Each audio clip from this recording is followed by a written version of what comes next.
आज हम लोग एक चैप्टर स्टार्ट करने वाले हैं, रेशियो एंड प्रोपोर्शनल। यानी इसका मतलब होता है अनुपात और समानुपात। अनुपात और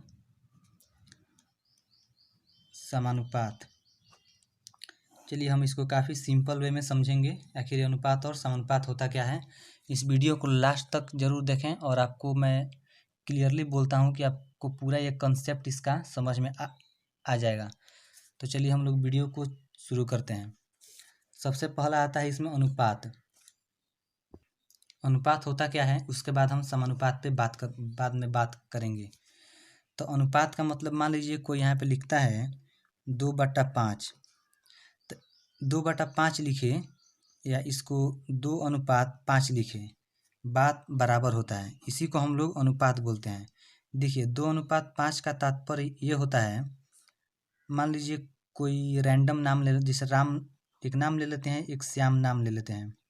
तो मान लीजिए अगर राम 2 रुपये कमाता है और श्याम 5 रुपये कमाता है, तो इसकी आमदनी का अनुपात कितना होगा? 2:5। राम और श्याम का आमदनी का अनुपात 2:5 और श्याम और राम का आमदनी का अनुपात 5:2। एक और हम एक लोग एग्जाम्पल लेते हैं। मान लीजिए 600 रुपया है। अगर आपको बोल दिया जाए जी 1:2 में इसको विभाजित कर देना है। देखिए मैं आपको पहले भी बता चुका हूँ, यहाँ पर बटा मतलब ये अनुपात का मतलब 1:2 लिखिए या फिर आप 1/2 लिखिए, दोनों का बात बराबर होता है। तो कोई बोल दे कि 600 रुपये है और 1:2 में विभाजित करना है, यानी इसको 1 रुपये मिले तो इसको सीधे उसका दुगुना मिलना चाहिए। तो बोलिए आप सोच के बताइए कितना कितना रुपये होगा। देखिए सबसे पहले दोनों का वैल्यू जोड़ लेते हैं। 2 1 3 रुपये हुआ। अगर 3 का वैल्यू 600 है तो 1 का वैल्यू कितना हो जाएगा? 200 रुपये। तो जब 1 का वैल्यू 200 रुपये हो गया तो दूसरा का वैल्यू 400 रुपये। देखिए इसको 200 रुपये मिलेगा और इसको 400 रुपये, यानी कहने का मतलब है 1:2, 200 रुपये और 400 रुपये। चलिए मैं आपको एक और एग्जाम्पल देता हूँ जिससे आपको मतलब जो अनुपात है आपको क्लियरली समझ में आ जाएगा। मान लीजिए कोई आदमी है, मोहन आर, मान लीजिए ए और बी है। ए कमाता है 100 रुपये, बी कमाता है 200 रुपये। इसका हो गया। मान लीजिए कोई दूसरा आदमी है, पी क्यू आदमी है, ये कमाता है 500 रुपये, ये क्यू कमाता है 1000 रुपये। देखिए दोनों अलग अलग रुपये कमाते हैं, लेकिन अगर इनकी बात की जाए जो अनुपातिक रूप में कौन सबसे ज़्यादा कमाता है, तो आप किसका आंसर देंगे आप? देखिए अनुपात निकालने के लिए सीधे ये दुगुना है, यानी 1:अनुपात निकालने का सबसे बेसिक फंडा है, इसमें इससे भाग दे देना है आपको 100/200 में। जितना इसका रिजल्ट आएगा उतना इसका अनुपात हो जाएगा। देखिए 1:2 में ये भी कमाते हैं लोग, और इसको भाग देकर देखते हैं कितना आता है। 500 दूना 1000। तो 1:2 में ये भी कमाते हैं, भले ही ये ज़्यादा कमाते हैं लेकिन इनका अनुपातिक वैल्यू यानी रेशियो जो इनका है वो सेम है। तो इसलिए हम बोलेंगे जो अनुपातिक रूप से दोनों ही बराबर कमाते हैं। चलिए क्वेश्चन करते हैं हम लोग। स्क्रीन पे क्वेश्चन आ गया है। इस क्वेश्चन में दिया है ए अनुपात बी का वैल्यू कितना है? 5:9। बी अनुपात सी का वैल्यू कितना है? 6:11। तो हमें फाइंड क्या करना है? ए अनुपात C is equal to what and A अनुपात बी अनुपात C is equal to what. देखिए क्वेश्चन सबसे पहले स्क्रीन पर आपको दिख रहा होगा। देखिए क्वेश्चन में वैल्यू दिया है ए अनुपात बी का वैल्यू, क्वेश्चन पढ़ लिए होंगे आप। तो देखिए सबसे पहले क्वेश्चन को बनाने का तरीका होता है, सबसे पहले इसमें जो मतलब अननोन नंबर है उसको फाइंड करना है। देखिए इसमें कितने नंबर हैं? ए 1 हो गया, बी हो गया, बी तो गिन चुके हैं, सी हो गया, यानी 3 नंबर हमको मालूम करना है।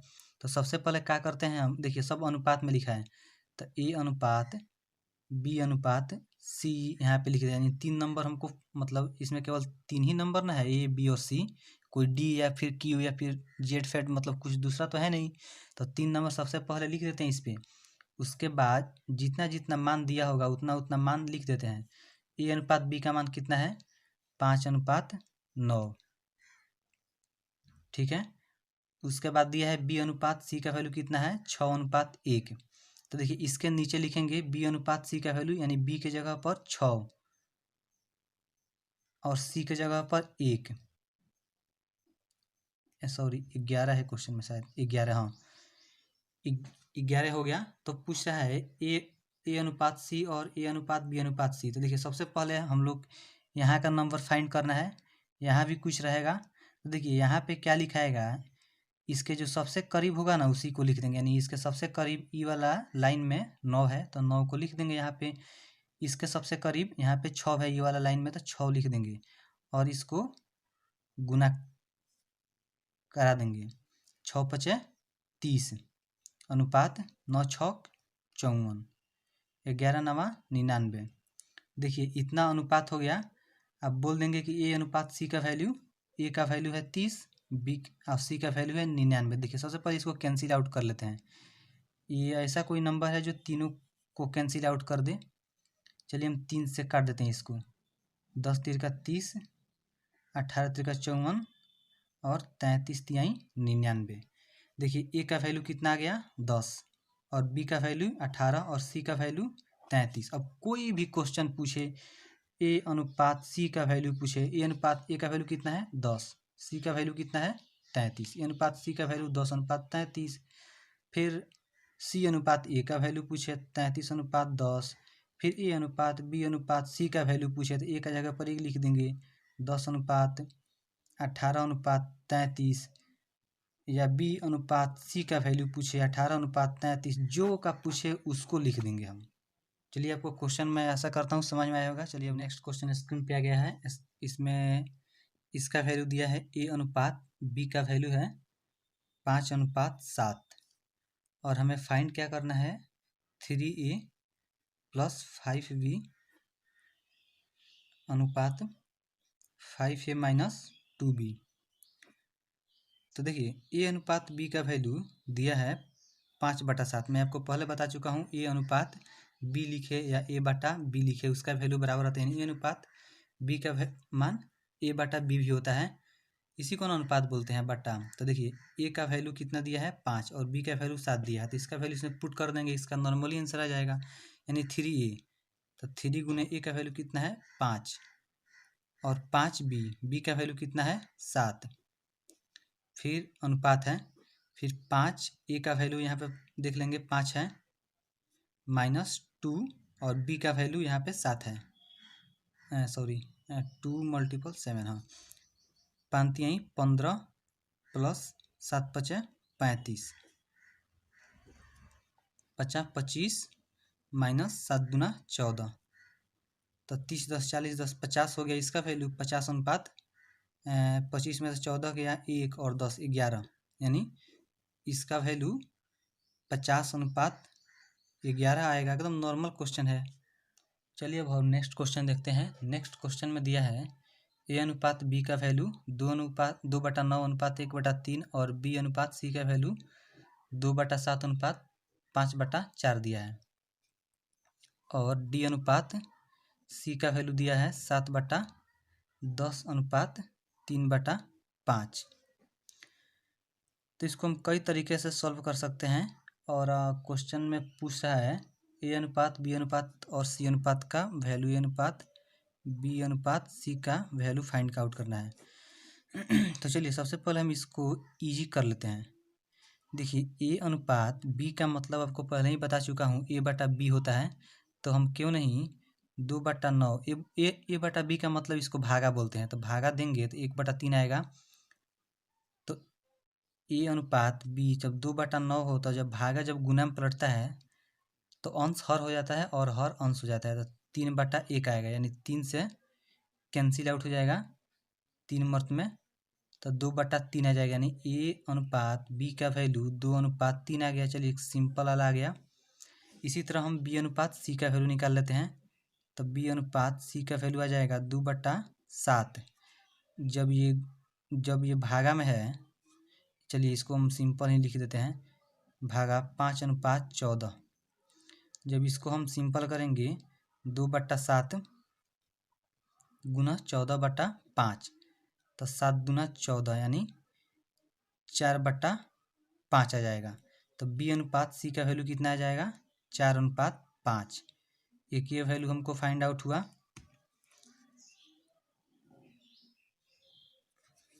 उसके बाद दिया है डी अनुपात सी का वैल्यू। डी अनुपात सी का वैल्यू कितना है 7/10। चलिए इसको मतलब ये आपको तो आप समझ ही गए होंगे, तो मैं इसको डायरेक्ट करता हूँ गुने 5/3। 5 से कैंसिल आउट हो जाएगा। डी अनुपात सी का वैल्यू सॉरी 5 नहीं है 7/3, 3 दूना 6 यानी 7/6। देखिए आपको सिंपल वैल्यू दिया हुआ है। तब आप देखिए सबसे पहले संख्या गिन लें कितना है। एक ए है, बी है, सी है और डी है। मात्र 4 ही संख्या है, तो ए बी सी डी और शुरू से वैल्यू पुट करते जाएंगे। ए अनुपात बी का वैल्यू कितना है यहाँ पे 2/3, 2/3 और बी और सी का वैल्यू 4/5, 4/5 और डी और सी का वैल्यू देखिए हाँ यहाँ पे ध्यान देने वाली बात है, डी का वैल्यू पहले दिया है तो डी को पहले लिखेंगे। डी का वैल्यू 7 होगा तो ई वाला लाइन में नहीं लिखेंगे, ये वाला लाइन में नहीं लिखेंगे, नीचे वाला लाइन में आएंगे। डी का वैल्यू आएगा 7 और सी का वैल्यू 6 है तो सी का वैल्यू 6 लिख देंगे। अब देखिए इसके साइड में अब ये यहाँ पे जगह खाली है, यहाँ पे खाली है, यहाँ पे खाली है, यहाँ पे और यहाँ पे तो इसको हमें फिल करना है। सबसे पहले देखिए सबसे नज़दीक कौन है 3 है तो 3 यहाँ पे होगा। फिर इसके सबसे नज़दीक 3 है, यहाँ पे उसी तरह 4 आएगा, यहाँ पे 5 आएगा, यहाँ पे 6 आएगा, यहाँ पे भी 6 आएगा। तो देखिए इसको मल्टीपल करते हैं 4 दूना 8 छक 48।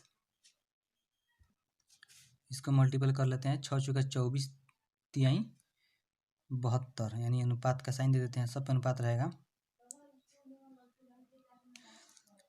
5 तिहाई 15, 15 छक 90, 7 5 35, 35 तिहाई 35 दूना 70 और 70 और 35 105। देखिए अब इसको सिंपल कर लेंगे। सिंपल कब क्या कटने वाला है 8 4 12 यानी 2 1 3, ये सब 3 से कैंसिल आउट हो जाएगा। 3 से काट देते हैं 16 3 48, इसको काट देते हैं 3 दूना 6, 4 3 12, इसको काट देते हैं 3 30 मर्त में, इसको काट देते हैं 3 3 का 9 और 5 3 15। तो देखिए आपका वैल्यू आ गया, ए का वैल्यू आ गया ए अनुपात बी अनुपात सी अनुपात डी का वैल्यू कितना आ गया। ए का वैल्यू 16 और बी का वैल्यू 24, सी का वैल्यू 30 और डी का वैल्यू 35। चलिए हम लोग अब नेक्स्ट क्वेश्चन देखते हैं।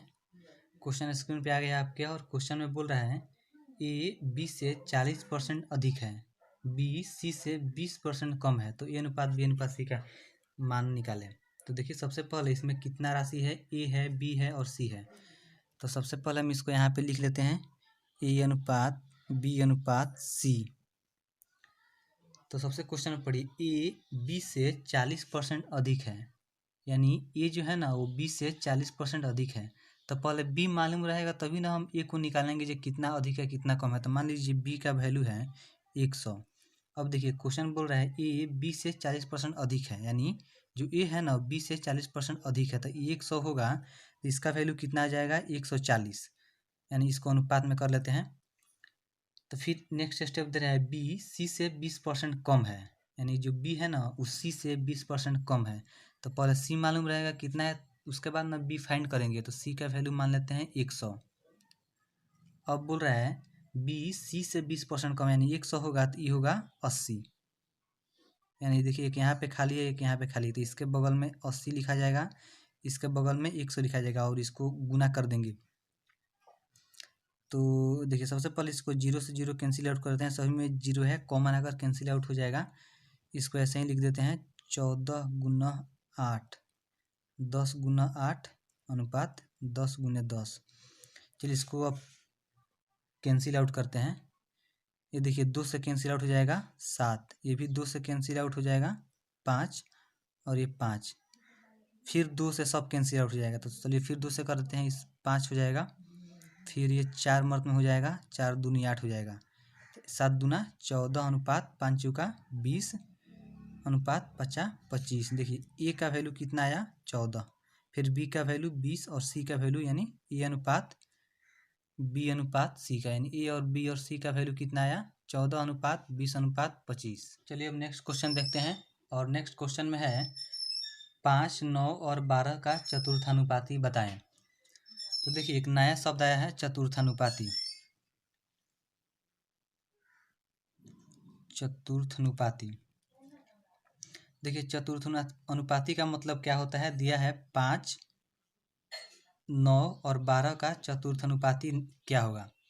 देखिए मैं आपको पहले बता चुका हूँ, ये अनुपात में सभी वैल्यू, देखिए पहले भी मैं आपको बता चुका हूँ, कोई 100 रुपये कमाता है और एक 200 रुपये कमाता है, और फिर कोई आदमी है 400 रुपये कमाता है और कोई आदमी 800 रुपये। तो इसका अनुपातिक मान हरदम बराबर होगा, ये कैंसिल आउट हो जाएगा, तो 1:2 और ये भी कैंसिल आउट हो जाएगा, तो इसका भी अनुपात 1:2 होगा। तो मान लीजिए अगर ये वैल्यू हमको नहीं मालूम है, मान लीजिए 1 हो गया, 2 हो गया, 3 हो गया, 4 हो गया, मान लीजिए वैल्यू हमको नहीं मालूम है 400, अगर यहाँ पे x लिख देते हैं तो 100/200 बराबर x/800। तो x के वैल्यू पर क्या लिखेंगे जो अनुपातिक रूप से बराबर हो जाए। देखिए तो हम इसको मैथ में ऐसे लिखते हैं 100/200। देखिए बराबर का जो साइन होता है ना, इसको हम समानुपात बोलते हैं, यानी x/800। तो x के जगह पर क्या आएगा जी, ये दोनों अनुपात आपस में बराबर यानी समानुपात हो जाए। देखिए सीधा सीधा बात है, जब 100 इसको हम बोले हैं, जब कोई इसको भागा बोलते हैं, कोई लोग बाटा बोलता है, तो इसको बाटा या भागा है अनुपात को बोलते हैं। तो 100/200 इसको समानुपात को बराबर बोलते हैं, इसका वैल्यू x/800। तो क्रॉस मल्टीप्लिकेशन कराएंगे तो x = 800 गुना 100/200, तो इससे कैंसिल आउट हो जाएगा, 400 बन जाएगा। देखिए यहाँ पे 400 होगा तो इसका अनुपात बराबर होगा, इसी को हम लोग चतुर्थानुपाती बोलते हैं। जब चतुर्थानुपाती में रहेगा तो 3 को वैल्यू दिया होगा, यानी 1 2 1 2 3, और इसका वैल्यू फाइंड करना होगा।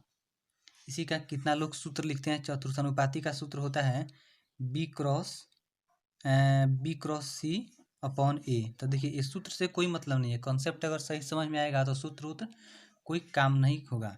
देखिए अब सबसे पहले चतुर्थानुपाती दिया है, तो A/B बराबर C/D, यानी कहने का मतलब है 1 2 3 4, यानी चतुर्थानुपाती ये होगा, यानी ये हमको मालूम नहीं है, तो इसको फाइंड करना है।